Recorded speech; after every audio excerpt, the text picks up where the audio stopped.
Integro hasta ahora al dragoneante Nelson Barrera, presidente del Sindicato de Empleados Unidos Penitenciarios.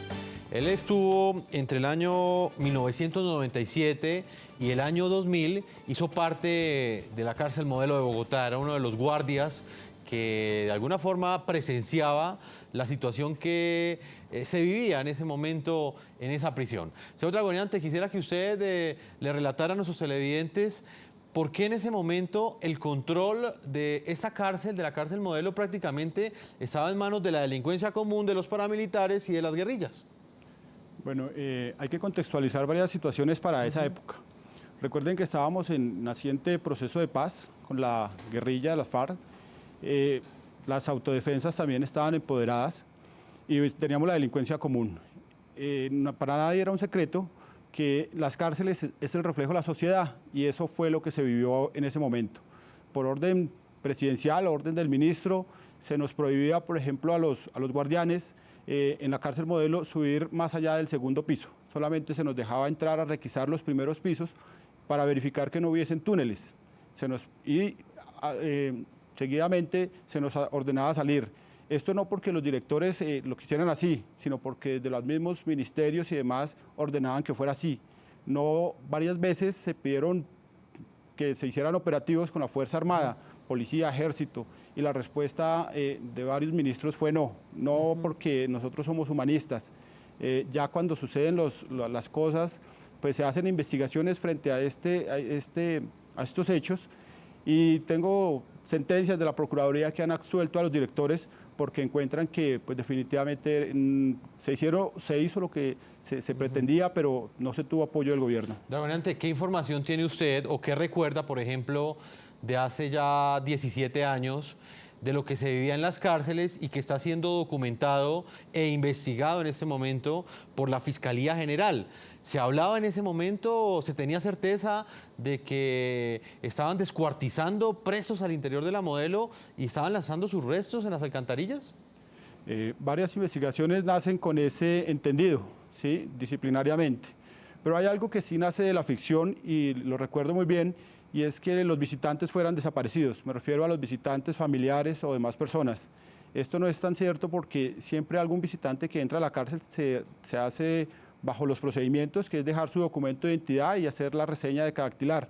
Y cuando sale el visitante se le entrega de nuevo su documento y se coteja su reseña de cadactilar. Siempre el procedimiento ha sido así y no recuerdo para esa época que hayamos tenido novedad alguna en ese sentido. Pero bueno, eso en el entendido de que los controles carcelarios fueran lo suficientemente fuertes. Le pregunto, en ese momento, ¿los controles carcelarios daban para controlar quién entraba y quién salía de esa cárcel? En los días de visitas, por supuesto que sí. Los días de visitas para nosotros se incrementan los anillos y se incrementa la seguridad. Ya el tema de entrevistas y demás era, digamos, controlado por los directores y es de menos intensidad. Entonces sí creo que ejercíamos un buen control en ese aspecto.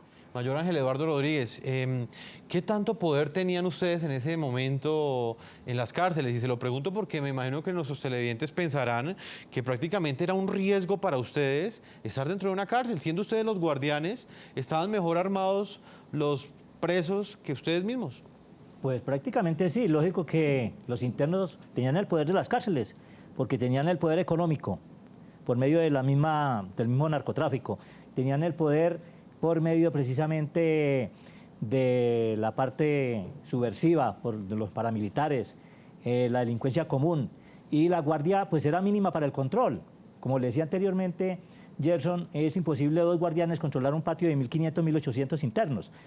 Por eso el interno no se dejaba contar. Y si el interno no se dejaba contar... ¿Ustedes no los podían contar a ellos? No los podíamos contar, porque entonces amenazaban a la guardia. Y si entraba, pues corría en riesgo la vida del guardián. Lógico que los iban a matar o los iban a secuestrar. Entonces el guardián por temor, pues no podía contar. ¿Y qué era lo que se hacía entonces? Que el señor cacique del patio era el que le decía al guardián, ¿cuántos internos hay en el patio? ¿El cacique quién es? El cacique es el que manda en el patio, ¿no? El que por medio de su poder, por medio de, digamos, de las armas que poseían en ese momento, por medio de su liderazgo negativo, se apoderaba del patio. Tenía el dominio del patio. Entonces, él era el que ordenaba, pues, prácticamente que contaran los internos. Pero el guardián no podía ingresar a la parte interna del patio porque era amenazado de muerte. Mayor, acá tengo un tuitero que, por ejemplo, nos escribe que 16 años después el IMPEC se vino a dar cuenta que le faltaban 100 internos? Pues es muy difícil que 16 años después se den cuenta de que hacen falta 100 internos. Porque, Y lo dice a propósito de las investigaciones que está adelantando la Fiscalía. Porque, bueno, lamentablemente no se hacían en esa época las investigaciones pertinentes, muchas veces inclusive de las fugas. Había una fuga, se pasaba el informe y bueno, ahí quedaba muchas veces tal vez en el archivo, pero no se investigaba cuáles habían sido, digamos, las consecuencias de esa fuga, por qué se había presentado. Y lamentablemente, como los internos no se podían contar por parte del personal de custodia y vigilancia, pues ¿qué sucedía? No sabíamos cuántos internos habían, por decir algo, en la Cárcel Nacional Modelo. Yo recibí de director la Cárcel Nacional Modelo. Cuando ordené que los internos debían de ser contados en los patios, los internos se amotinaron. Se me amotinaron un día sábado. Me hicieron mitin, me hicieron amotinamiento. Ordené que no se daba visita hasta cuando no se dejaran contar los internos para saber cuántos internos habían en cada patio. Bueno, posteriormente empezamos el conteo de los internos a partir del día lunes con apoyo de los grupos especiales del IMPEC, inclusive hasta de la misma policía, y comenzamos a contar los internos uno por uno, identificándolo inclusive con la huella decadactilar, tomando fotografías del interno, volviendo a revisar sus hojas de vida, Sí. ¿cierto? Lamentablemente, pues sí, nos hicieron falta, de acuerdo al conteo, que de los internos que tenían en esa época, nos hicieron falta más de 100 Era un desorden internos. total. Almirante Nelson Barrera, para finalizar, ¿en ese entonces ustedes podían garantizar la vida entonces de un preso, de un recluso al interior de una cárcel?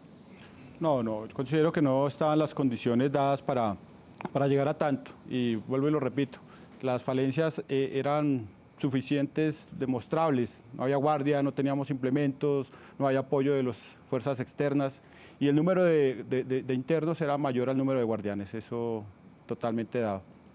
Almirante Nelson Barrera, presidente del Sindicato de Empleados Unidos Penitenciarios, yo le agradezco a usted el tiempo que nos ha entregado aquí en el programa de la noche y por supuesto que se ha tomado un espacio de su trabajo para estar acá con nosotros y entregarle este análisis a nuestros televidentes. Muchas gracias. A ustedes, muchas gracias. Mayor Ángel Eduardo Rodríguez, muchas gracias por haber estado con nosotros. Jefferson, muchas gracias a ustedes por la invitación. Hemos llegado a nuestra parte final a todos nuestros televidentes. Yo los invito a que envíen sus comentarios a www.ntn24.com, a que nos escriban en Twitter en las cuentas @ntn24, @segurizati, ntn24, @Jefferson, ntn24, @La Noche, ntn24.